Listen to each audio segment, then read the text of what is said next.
Il y a des choses qu'on n'oublie pas, même quand on essaie. Le bruit des bottes martelant le plancher de bois de votre maison à 3 heures du matin. L'odeur d'huile de fusil mêlée à la sueur masculine. La sensation d'une main rugueuse serrant votre bras pendant qu'une autre pousse votre ventre de 8 mois comme s'il était un obstacle sur le chemin. Je m'appelle Victoire Delacroix. J'ai 84 ans et pendant 60 d'entre eux, j'ai gardé un secret qui doit maintenant être révélé.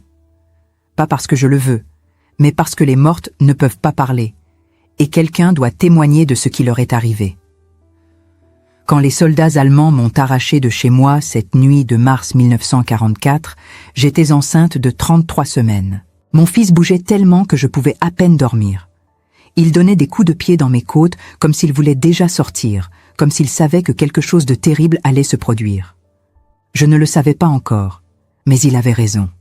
Ce qu'ils m'ont fait avant l'accouchement n'a de nom dans aucune langue que je connaisse. Et ce qu'ils ont fait après était pire. Ils ne m'ont pas emmenée seule. Nous étions 17 femmes cette nuit-là, toutes jeunes, toutes assez belles pour attirer l'attention. 5 étaient enceintes comme moi. Les autres étaient vierges, fiancées, jeunes mères. Nous avons été choisis comme on choisit des fruits sur un marché. Ils sont entrés maison par maison avec des listes contenant nos noms. Cela signifie que quelqu'un de notre propre village nous avait livrés. Quelqu'un que nous connaissions, quelqu'un qui prenait le café dans notre cuisine. Je vivais à Tulle, une ville ouvrière du centre de la France, connue pour ses usines d'armes. Mon père travaillait à la manufacture d'armes. Ma mère cousait des uniformes pour l'armée allemande, sous occupation forcée. Nous avions appris à baisser les yeux quand des soldats passaient, à ne pas répondre quand ils nous parlaient, à faire semblant de ne pas exister. Mais cette nuit-là, faire semblant n'a pas suffi.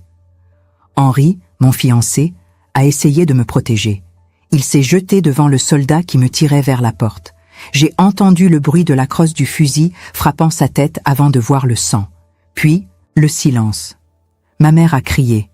Mon père est resté immobile, les mains levées, tremblant.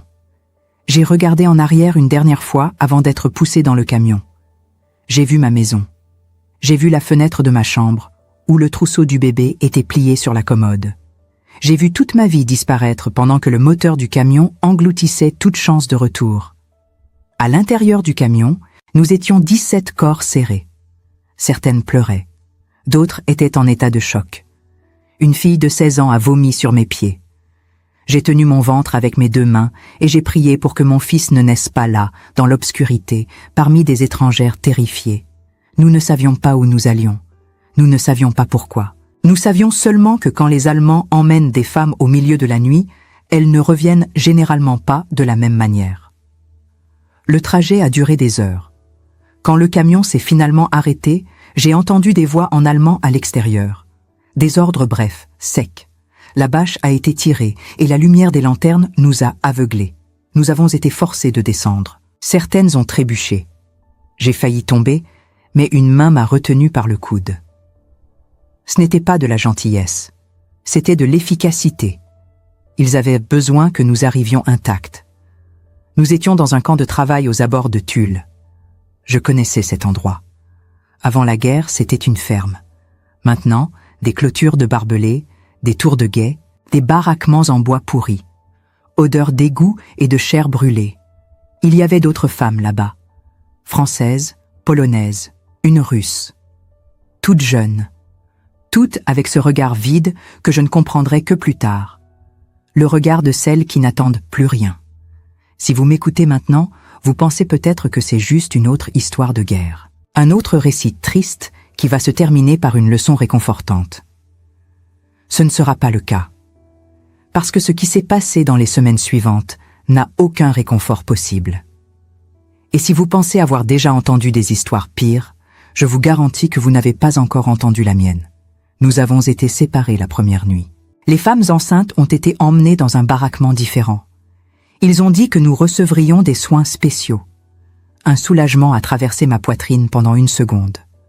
Seulement 1 seconde. Parce que quand la porte de ce baraquement s'est refermée derrière nous, j'ai réalisé qu'il n'y avait pas de lit, pas de couverture. Il y avait seulement un officier allemand, grand, aux yeux clairs, fumant une cigarette, nous observant comme on évalue du bétail. Il parlait français, couramment, sans accent. C'était pire, d'une certaine manière. Cela signifiait qu'il comprenait chaque mot que nous disions, chaque supplication, chaque pleur, et qu'il choisissait d'ignorer. Il a marché lentement entre nous 5, s'arrêtant devant chaque ventre, touchant du bout des doigts, comme s'il testait la maturité d'un fruit. Quand il est arrivé devant moi, il s'est arrêté. Il est resté là, immobile, me fixant. Je n'ai pas détourné le regard. Je ne sais pas pourquoi. Peut-être de la fierté, peut-être du défi, peut-être juste de la peur figée. Il a souri. Ce n'était pas un sourire gentil. C'était le sourire de quelqu'un qui venait de gagner quelque chose. Il m'a désigné et a dit un mot en allemand au soldat à côté de lui. Le soldat m'a tiré par le bras et m'a emmené dehors. Les 4 autres sont restés derrière. J'ai entendu leurs cris commencer avant même de sortir du baraquement. Encore aujourd'hui, je ne sais pas ce qui leur est arrivé cette nuit-là. Je ne sais pas si elles ont eu un sort pire ou meilleur que le mien. J'ai été emmené dans un autre bâtiment. Plus petit, plus propre. Il y avait un lit. Il y avait des toilettes. Il y avait une fenêtre avec un rideau. Pendant un moment idiot, j'ai pensé que peut-être, juste peut-être, j'allais être épargné, qu'il m'avait choisi pour me protéger, que mon gros ventre, mon bébé vivant à l'intérieur de moi, serait un bouclier suffisant. J'étais jeune, naïve.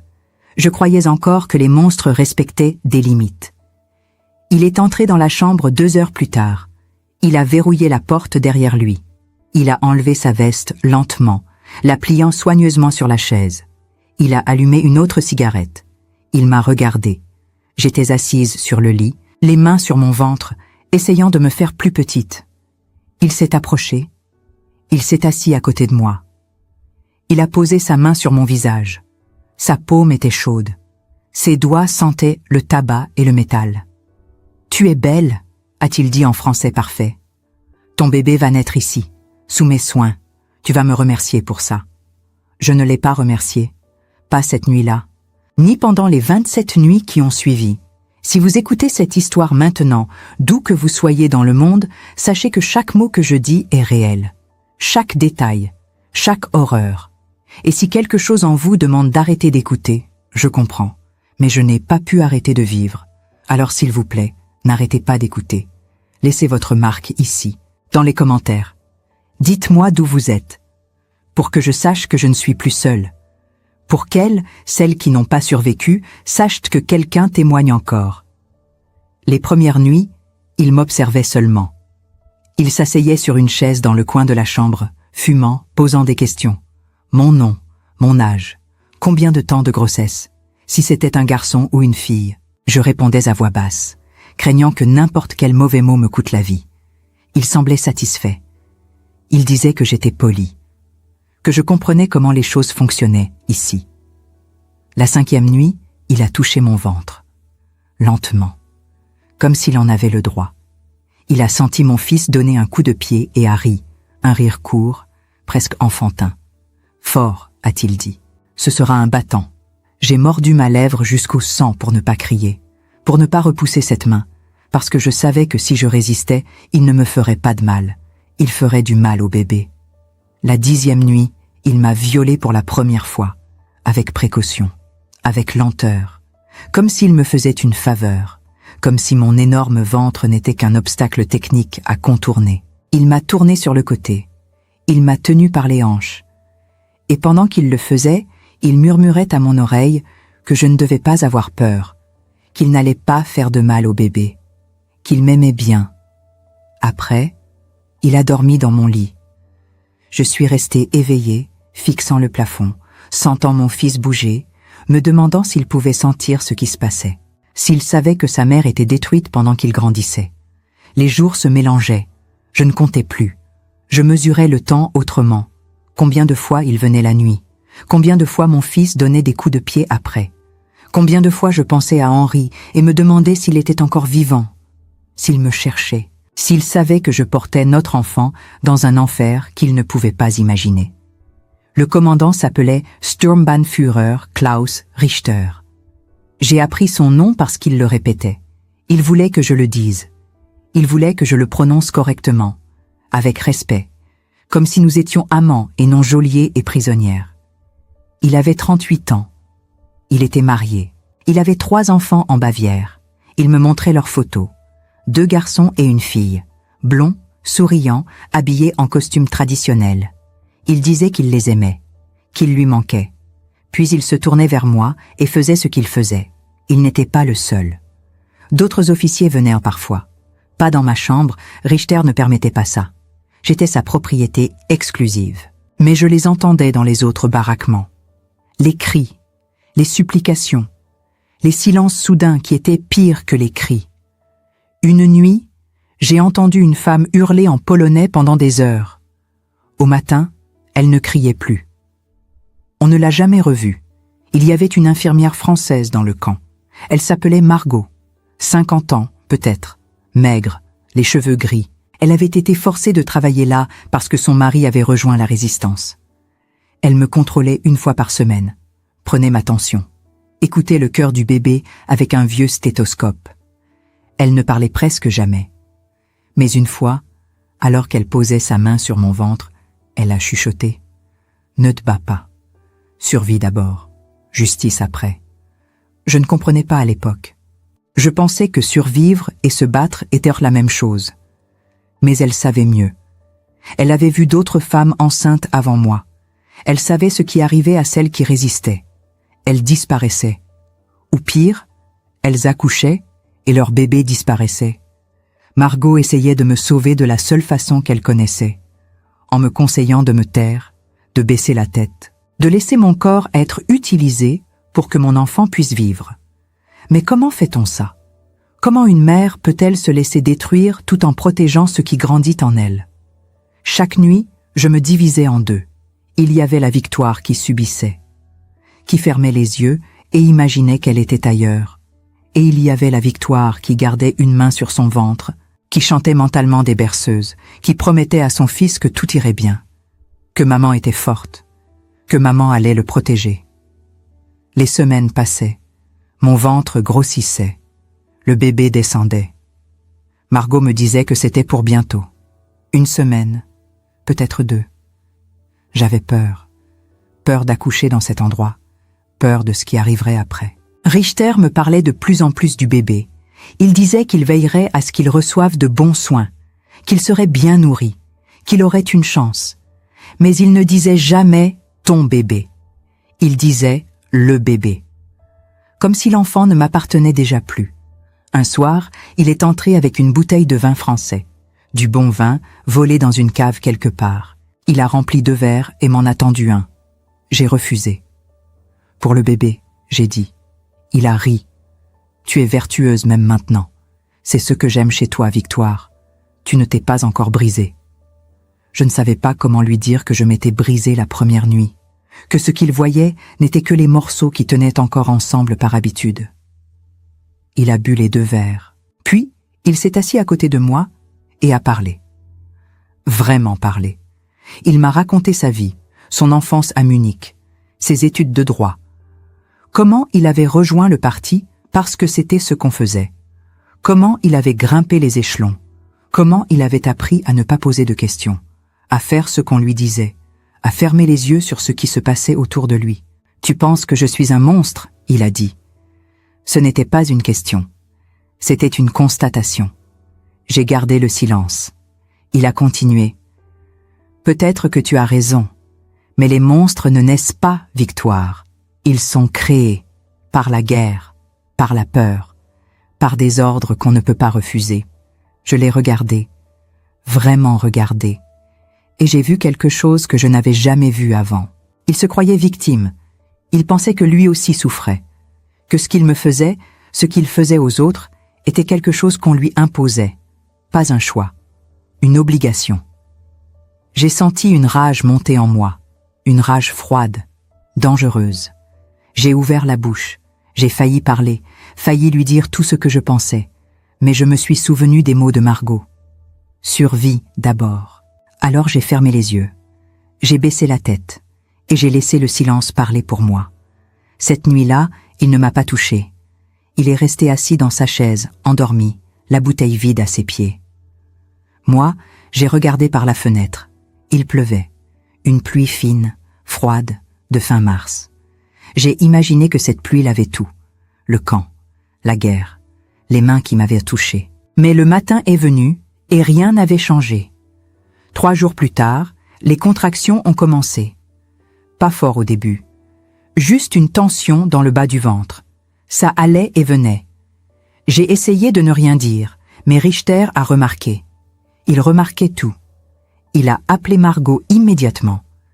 Elle m'a examiné en silence, puis elle a dit « C'est commencé, mais ça peut prendre des heures, peut-être toute la nuit. » Richter est devenu nerveux.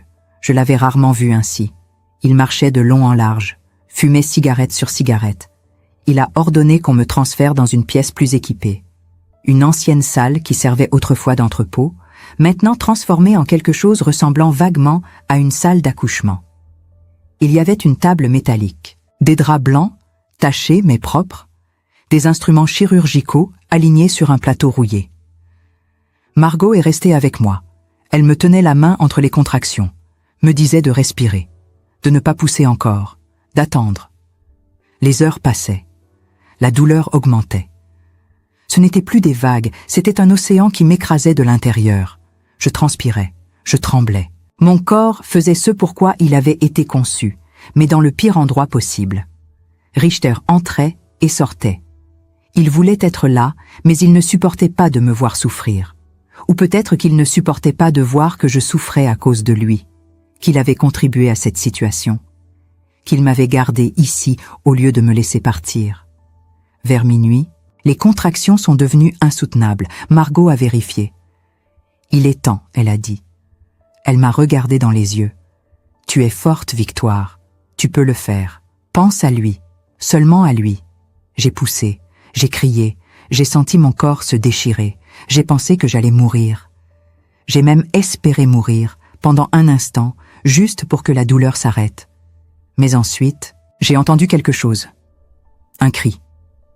Petit, aigu, furieux. Mon fils. Margot l'a soulevé. Elle l'a enveloppé dans une couverture grise. Elle me l'a tendu. Je l'ai pris contre moi, et tout a disparu. Le camp, la guerre, Richter, tout. Il n'y avait que ce petit visage rouge, ses yeux fermés, ses poings serrés. Il était vivant, il était là, et il était à moi. « C'est un garçon », Margot a murmuré, « en bonne santé. » J'ai pleuré. Pas de soulagement, pas de joie, juste d'épuisement total. J'avais survécu, il avait survécu. Pour le moment, c'était suffisant. Richter est entré, il s'est approché, il a regardé le bébé. Son visage a changé. Quelque chose s'est adouci. Il a tendu la main et a touché la joue de mon fils avec un doigt. « Il est beau », il a dit doucement. « Comment vas-tu l'appeler » Je l'ai regardé. J'ai pensé à Henri. J'ai pensé à la vie que nous devions avoir. J'ai pensé au nom que nous avions choisi ensemble, assis dans notre cuisine, des mois avant que tout s'effondre. « Théo », j'ai dit. « Il s'appelle Théo. » Richter a hoché la tête. « Théo, un bon nom. » Il est resté là un moment, nous regardant. Puis il a dit quelque chose que je n'oublierai jamais. « Je vais faire en sorte que rien ne lui arrive. Tu as ma parole ?» Je ne savais pas si je devais le croire, mais à ce moment-là, je n'avais pas le choix. Les premières semaines avec Théo ont été étranges. J'étais mère dans un camp de travail. Je l'allaitais dans une chambre verrouillée. Je changeais ses couches avec des chiffons récupérés. Je chantais pour lui à voix basse, pendant que des femmes hurlaient dans les baraquements voisins. Margot venait tous les jours vérifier qu'il allait bien. Elle m'apportait de l'eau bouillie, un peu de lait en poudre quand elle en trouvait. Elle ne souriait jamais, mais je voyais dans ses yeux qu'elle faisait ce qu'elle pouvait. Richter venait aussi, plus souvent qu'avant. Mais il ne me touchait plus. Pas pendant les premières semaines. Il restait à distance. Il regardait Théo dormir. Il me posait des questions. Est-ce qu'il mangeait bien? Est-ce qu'il pleurait beaucoup? Est-ce que j'avais besoin de quelque chose? C'était perturbant, comme s'il essayait de jouer un rôle, comme s'il voulait être quelqu'un qu'il n'était pas, un protecteur, un père presque. Mais je savais ce qu'il était. Je savais ce qu'il avait fait. Et je savais que cette gentillesse n'était qu'une autre forme de contrôle. Un soir, il a amené quelque chose. Une petite boîte en bois. À l'intérieur, il y avait des vêtements pour bébé. Propres, doux, probablement volés dans une maison française quelque part. Il me les a tendus avec un sourire presque timide. « Pour Théo », il a dit. J'ai pris la boîte. J'ai murmuré « merci ». Parce que refuser aurait été dangereux. Mais à l'intérieur, je me détestais. Je détestais devoir être reconnaissante envers l'homme qui m'avait violée, qui continuait à me garder prisonnière, qui décidait de tout dans ma vie. Mais Théo grandissait, chaque jour un peu plus fort, un peu plus vivant, et tant qu'il était en sécurité, je pouvais supporter le reste. Puis, un matin, Margot est entrée avec un visage que je n'avais jamais vu. Blanc, tendu, effrayé. Elle a fermé la porte derrière elle et a chuchoté. Les Alliés avancent. Ils ont libéré des villes au nord. Les Allemands se préparent à évacuer. Mon cœur a bondi. Libération. Le mot que je n'osais même plus penser. Mais Margot ne souriait pas. Victoire. Écoute-moi bien. Quand ils évacuent un camp, ils ne laisseront pas de témoins. Tu comprends ce que ça veut dire? Je comprenais. Ça voulait dire que nous allions toutes mourir, ou être déportées ailleurs. Quelque part pire. Tu dois partir, Margot a dit. Maintenant, avant qu'il soit trop tard. Comment? Je suis enfermée. Il y a des gardes partout. Elle a sorti une clé de sa poche. Petite, rouillée. Ça ouvre la porte de derrière. Celle qui donne sur les bois. Il y a un trou dans la clôture, à 50 mètres à l'est. Je l'ai fait moi-même. Tu prends Théo, tu cours, tu ne t'arrêtes pas. Et toi? Je reste, je couvre ta fuite. Je dirai que tu t'es échappé pendant que je changeais les draps, que je n'ai rien vu. Ils vont te tuer. Elle a souri, pour la première fois depuis que je la connaissais. Un sourire triste, mais réel. Victoire, je suis vieille. Je n'ai plus rien à perdre.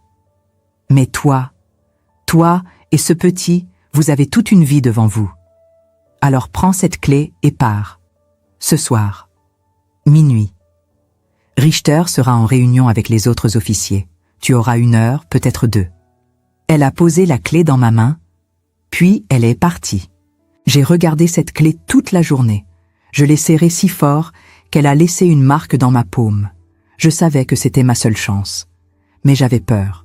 Peur de l'obscurité, peur des bois, peur de ce qui m'attendait dehors. Et surtout, peur de ce qui arriverait à Théo si je me faisais prendre. Mais rester, c'était mourir de toute façon. Alors j'ai décidé. À minuit, j'ai enveloppé Théo dans toutes les couvertures que j'avais. Je l'ai attaché contre ma poitrine avec un châle. Il dormait, Dieu merci. Je suis allée vers la porte de derrière. J'ai inséré la clé. Mon cœur battait si fort que j'avais peur qu'on l'entende. La serrure a cliqué. La porte s'est ouverte.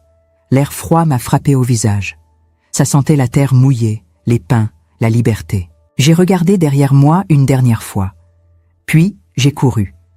Je ne savais pas où j'allais. Je suivais juste l'est, comme Margot avait dit. Mes pieds s'enfonçaient dans la boue. Les branches me griffaient le visage. Théo a commencé à pleurer. J'ai plaqué ma main sur sa bouche, doucement, juste pour étouffer le son. Chut, mon ange, chut, maman est là. J'ai trouvé le trou dans la clôture. Petit, à peine assez grand. Je me suis glissée de côté, protégeant Théo avec mes bras. Les barbelés ont déchiré ma robe, ma peau. Mais je suis passée. Puis j'ai couru. J'ai couru comme je n'avais jamais couru. À travers les bois, à travers la nuit. Je ne savais pas où j'allais. Je savais juste qu'il fallait m'éloigner. Mettre le plus de distance possible entre moi et cet enfer. Au bout d'1 heure, peut-être 2, je suis tombée. L'épuisement m'a terrassée. Mes jambes ne me portaient plus. Je me suis effondrée contre un arbre, haletante, tremblante. Théo pleurait maintenant. Fort. Il avait faim. Il avait froid. Moi aussi. J'ai essayé de l'allaiter. Mes mains tremblaient tellement que je pouvais à peine le tenir. Mais il a pris le sein. Il a bu. Et pendant ce moment, là, dans le noir. Au milieu de nulle part, j'ai senti quelque chose que je n'avais plus senti depuis des mois. L'espoir. Nous allions survivre. Nous devions survivre. Mais alors j'ai entendu des voix, loin, puis plus proches. Des lampes torches balayant les arbres, des chiens aboyant. Ils me cherchaient. J'ai serré Théo contre moi et je me suis enfoncé plus profondément dans les bois. Je n'avais plus de force. Mes jambes tremblaient. Mes poumons brûlaient. Mais j'ai continué. Parce que m'arrêter, c'était nous condamner tous les deux. Les voix se rapprochaient. Les chiens aussi. Je pouvais entendre leurs grognements, leurs pattes martelant le sol. Richter était avec eux. Je reconnaissais sa voix. Il criait mon nom. « Victoire, reviens! Tu ne survivras pas dehors!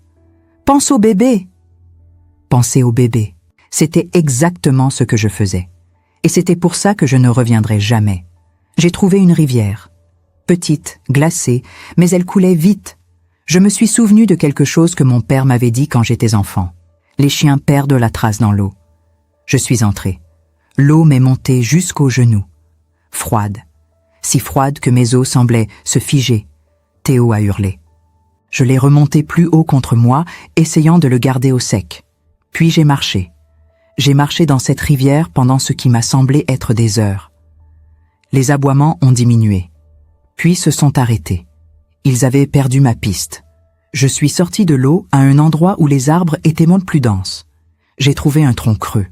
Je me suis glissé à l'intérieur avec Théo. Nous étions trempés, gelés, mais cachés. J'ai attendu. Toute la nuit, j'ai écouté les bruits de la forêt. Chaque craquement de branches me faisait sursauter. Chaque cri d'oiseau ressemblait à un signal. Mais personne n'est venu. Au lever du soleil, je suis ressorti. Mes vêtements étaient encore humides. Théo était pâle, ses lèvres bleues. Il fallait que je trouve de l'aide. Vite. J'ai marché toute la matinée. Je ne savais pas où j'étais. Tout se ressemblait. Des arbres, des collines, des chemins boueux. Puis, j'ai vu de la fumée. Une cheminée, une ferme. J'ai hésité. Et si c'était des collaborateurs? Et s'ils me livraient aux Allemands? Mais Théo avait besoin de chaleur, de nourriture. Je n'avais pas le choix. Je me suis approché lentement. C'était une petite ferme en pierre, un poulailler, un potager. Une vieille femme était dehors, nourrissant les poules. Elle m'a vu, elle s'est figée. Je me suis avancé, les mains levées. « S'il vous plaît », j'ai dit. Ma voix était rauque, cassée. « S'il vous plaît, aidez-nous ». Elle a regardé Théo, puis moi. Elle a vu ma robe déchirée, mes pieds nus et ensanglantés, mon visage émacié, et elle a compris. « Entrez », elle a dit simplement. Elle s'appelait Madeleine Giroux, 65 ans. Veuve. Son mari était mort en 1940, au début de la guerre. Son fils avait rejoint la résistance et elle ne savait pas s'il était encore vivant. Elle vivait seule depuis 3 ans et elle haïssait les Allemands plus que n'importe qui que j'ai jamais rencontré. Elle m'a installé près du feu, m'a donné des vêtements secs, un bol de soupe chaude. Elle a examiné Théo. « Il va bien », elle a dit, « juste froid et affamé, comme toi. » J'ai pleuré. Pour la première fois depuis des semaines, j'ai vraiment pleuré. Madeleine ne m'a pas posé de questions. Elle a juste posé sa main sur mon épaule et a dit « Tu es en sécurité maintenant. » J'ai dormi, profondément. Pour la première fois depuis des mois. Quand je me suis réveillée, il faisait nuit. Théo dormait à côté de moi, enveloppé dans une couverture propre. Madeleine était assise près du feu, tricotant. « Ils sont venus », elle a dit sans lever les yeux. « Les Allemands. Cet après-midi. Ils cherchaient une jeune femme avec un bébé. Je leur ai dit que je n'avais rien vu. Ils ont fouillé la grange. Mais pas la maison. Ils sont partis. Mon sang s'est glacé. Ils vont revenir? Peut-être. Mais pas ce soir. Et demain, tu seras parti. Où? Il y a un réseau. La résistance. Ils font passer des gens vers les zones libérées. Je vais te mettre en contact avec eux. Mais tu devras marcher encore. Peut-être plusieurs jours. J'ai hoché la tête. Je peux le faire. Elle m'a finalement regardée. Qu'est-ce qu'ils t'ont fait, ma petite? Je n'ai pas répondu. Je ne pouvais pas. Les mots n'existaient pas. Elle a compris. Elle est revenue à son tricot. Un jour, cette guerre finira, et tu devras continuer à vivre. Ça ne sera pas facile, mais tu le feras, pour lui. » Elle a montré Théo du menton. Elle avait raison, je le ferai pour lui. 2 jours plus tard, Madeleine m'a conduite à un point de rendez-vous. Un homme l'attendait. Jean. 30 d'années. Maigre. Nerveux. Résistant. Il m'a guidé à travers des chemins secrets, des forêts, des tunnels. Nous avons voyagé seulement la nuit. Nous nous cachions le jour. Il y avait d'autres fugitifs avec nous. Des juifs, des prisonniers politiques, des déserteurs. Nous formions un groupe étrange, silencieux, tous liés par la même peur et le même espoir. Une nuit, nous avons entendu des tirs. Des soldats allemands patrouillaient la zone. Jean nous a fait coucher dans un fossé. Nous sommes restés immobiles pendant des heures, la boue jusqu'au cou, retenant nos respirations. Théo a commencé à pleurer. J'ai couvert sa bouche avec ma main, terrifié. Les pas se sont rapprochés, puis éloignés. Nous avons survécu, encore une fois. Après 9 jours de marche, nous avons atteint une zone libérée par les Américains. Des soldats en uniforme kaki, des drapeaux français, des gens qui pleuraient de joie dans les rues. La guerre n'était pas finie, mais ici, pour le moment, elle était loin. Jean m'a emmené dans un centre d'accueil pour réfugiés. Des femmes de la Croix-Rouge m'ont enregistré, m'ont donné des papiers temporaires, m'ont posé des questions sur ma famille, sur où je voulais aller. Tulle, j'ai dit. Je veux rentrer à Tulle. Mais quand je suis revenue, 3 semaines plus tard, il ne restait rien de ma vie d'avant. Ma maison avait été bombardée, mes parents avaient été déportés. Henri avait été pendu par les Allemands le lendemain de mon enlèvement, en représailles. Pour avoir résisté, j'ai appris tout ça d'un voisin qui avait survécu. Il me l'a dit avec des yeux tristes, comme s'il s'excusait de m'annoncer que ma vie était morte en même temps que les gens que j'aimais. J'ai tenu Théo contre moi et j'ai regardé les ruines de ma maison. Il ne restait rien. Pas de photos, pas de souvenirs, pas de berceaux en chêne. Juste des pierres et de la cendre. Je suis restée là longtemps. Puis, j'ai tourné le dos. Et j'ai commencé à marcher. Les années après la guerre ont été floues. Je me souviens de certaines choses avec clarté brutale. Le poids de Théo dans mes bras, ses premiers pas, ses premiers mots. Mais le reste, c'est comme si quelqu'un avait effacé des morceaux de ma mémoire. Peut-être que c'est ce que fait le trauma. Il garde ce qui compte et jette le reste. Je me suis installée à Lyon, une ville assez grande pour disparaître, assez anonyme pour recommencer. J'ai trouvé du travail dans une usine textile. Je cousais des boutons sur des manteaux, 10 heures par jour, 6 jours par semaine. Je gagnais assez pour louer une chambre minuscule, un lit, une table, un réchaud. C'était suffisant. Théo grandissait. Il était un enfant calme, trop calme parfois, comme s'il sentait qu'il devait être silencieux pour que nous restions en sécurité. Je lui chantais les mêmes berceuses que ma mère me chantait. Je lui racontais des histoires sur son père, Henri le menuisier, Henri le courageux, Henri qui nous aimait plus que tout. Je ne lui ai jamais dit la vérité sur sa naissance. Jamais dit où il était né. Jamais dit ce que j'avais vécu pendant que je le portais. Comment pouvais-je? Comment expliquer à un enfant que son premier souffle avait été pris dans un enfer? Les autres femmes de l'usine me posèrent des questions. Où est ton mari? Pourquoi tu ne portes pas d'alliance? Le père de Théo, il est mort à la guerre. Je répondais oui. C'était plus simple, moins de questions, moins de regards. Mais la nuit, je faisais des cauchemars. Je me réveillais en sueur, le cœur battant, certaine d'entendre des bottes dans le couloir. Certaine que Richter était là, qu'il venait me reprendre. Je me levais, je vérifiais la porte, je regardais Théo dormir, et je me répétais « C'est fini, tu es libre. Il ne peut plus te toucher. » Mais même libre, j'étais encore prisonnière. Prisonnière de ma propre mémoire. En 1952, j'ai rencontré un homme, Marcel, ouvrier dans la même usine, gentil, patient. Il m'a invité à prendre un café. J'ai refusé. Il a insisté, doucement, sans pression. Finalement, j'ai accepté. Nous avons parlé, de tout et de rien. Il m'a raconté sa vie. Il avait perdu sa femme pendant la guerre. Une bombe. Il élevait sa fille seule. Il comprenait ce que c'était de reconstruire sur des ruines. Nous sommes devenus amis. puis plus. Il m'a demandé en mariage en 1954. J'ai dit oui. Pas par amour, pas au début, mais parce qu'il offrait quelque chose que je n'avais plus. La sécurité. Il a adopté Théo. Lui a donné son nom. Est devenu le père que mon fils n'avait jamais eu. Et petit à petit, quelque chose en moi s'est adouci. Pas guéri, jamais guéri, mais adouci. Marcel ne m'a jamais posé de questions sur la guerre. Il savait que j'avais des cicatrices. Il les voyait, les physiques et les autres. Mais il ne forçait rien. Il attendait. Et parfois, tard le soir, je lui racontais des morceaux. Jamais tout. Jamais les détails. Mais assez pour qu'il comprenne pourquoi je me réveillais en criant. Pourquoi je ne supportais pas qu'on me touche certains jours. Pourquoi je vérifiais obsessionnellement les serrures des portes. Il écoutait. Il ne jugeait pas. Il tenait ma main. Et c'était suffisant. Théo a grandi en homme bien, intelligent, gentil, travailleur. Il est devenu professeur. Il s'est marié. Il m'a donné 3 petits-enfants. Et chaque fois que je les regardais, je pensais « Tu as gagné, Victoire. Tu as survécu. Et tu as créé quelque chose de beau, malgré tout. » Mais je portais toujours le secret, comme un poids invisible. Théo ne savait pas. Marcel ne savait pas vraiment.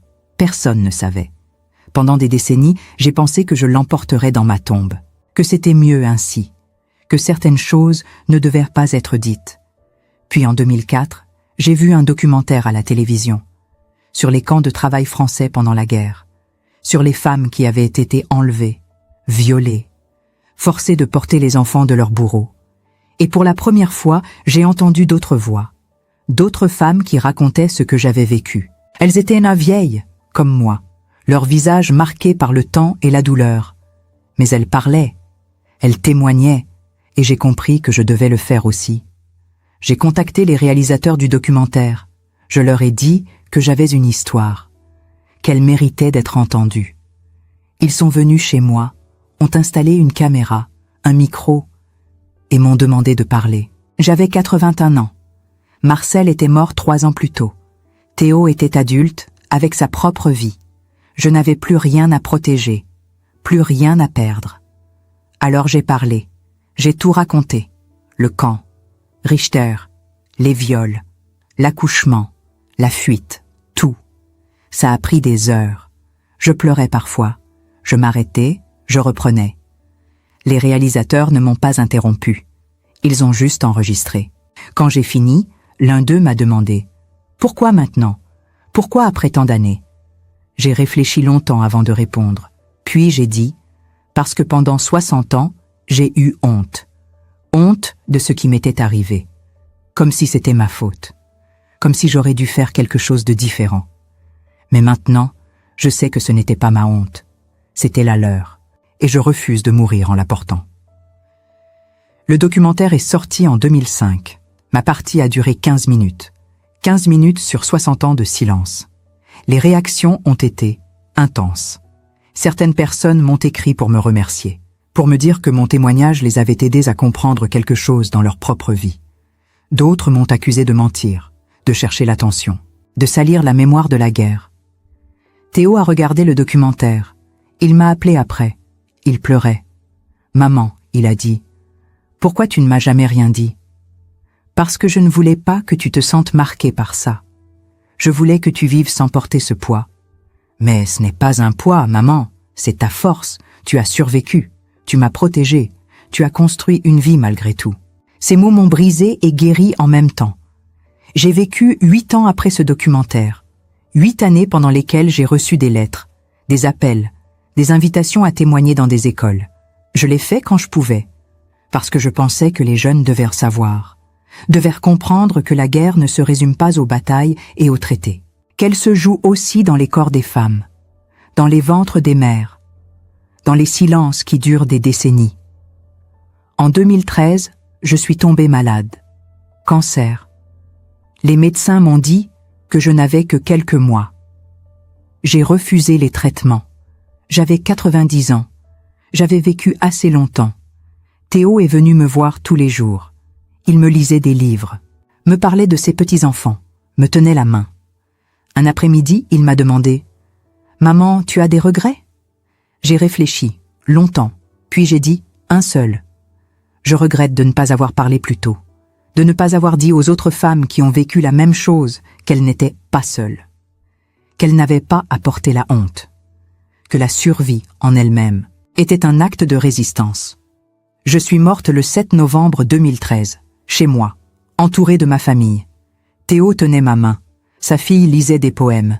J'ai fermé les yeux, et pour la première fois depuis 1944, je n'avais plus peur. Aujourd'hui, si vous avez écouté cette histoire jusqu'au bout, vous êtes témoin. Vous portez maintenant une partie de ma mémoire. Et peut-être que c'est tout ce que je peux demander, que quelqu'un se souvienne, que quelqu'un sache ce qui s'est passé. Pas pour me plaindre, pas pour demander pitié, mais pour dire la vérité. Parce que la vérité, aussi douloureuse soit-elle, mérite toujours d'être dite. Je m'appelais Victoire Delacroix. J'ai survécu à la guerre, j'ai survécu à mes bourreaux. Et même maintenant, des années après ma mort, ma voix existe encore. Voilà ma victoire finale. Cette voix que vous venez d'entendre n'existe plus. Victoire Delacroix est morte en 2013, emportant avec elle les cicatrices d'une guerre qui ne s'est jamais vraiment terminée dans son corps. Mais son témoignage, lui, reste vivant. Chaque mot prononcé était un acte de courage. Chaque détail partagé était une victoire contre le silence qui étouffe encore des milliers de femmes dans le monde. Si cette histoire vous a touché, si elle a réveillé quelque chose en vous, ne la laissez pas s'arrêter ici. Abonnez-vous à cette chaîne. Parce que ces récits ne doivent jamais être oubliés. Parce que la mémoire collective se construit à travers ceux qui acceptent de porter le poids de la vérité. En vous abonnant, vous devenez gardien de ces voix. Vous dites aux survivantes que leur douleur n'était pas invisible, que leur survie comptait, que 60 ans de silence n'ont pas été vains. Laissez un commentaire. Dites d'où vous écoutez cette histoire. Que vous soyez à Paris, Montréal, Dakar ou Tokyo, votre présence compte. Chaque commentaire est une preuve que Victoire n'a pas parlé dans le vide, que son fils Théo n'a pas grandi dans la honte, que les 17 femmes emmenées cette nuit de mars 1944 ne sont pas mortes sans témoin. Écrivez simplement votre ville, ou un mot, ou une pensée, n'importe quoi qui dit « j'ai écouté, je me souviens ». Et si vous connaissez quelqu'un qui porte un secret similaire, quelqu'un qui n'a jamais osé parler, partagez cette histoire avec elle. Parce que parfois, entendre la voix d'une autre survivante est ce qui libère la nôtre. La guerre n'est pas seulement dans les livres d'histoire. Elle vit dans les corps des femmes qui ont survécu, dans les silences des familles, dans les questions jamais posées. Victoire a brisé son silence à 81 ans. Combien de femmes attendent encore pensant qu'il est trop tard? Il n'est jamais trop tard pour la vérité.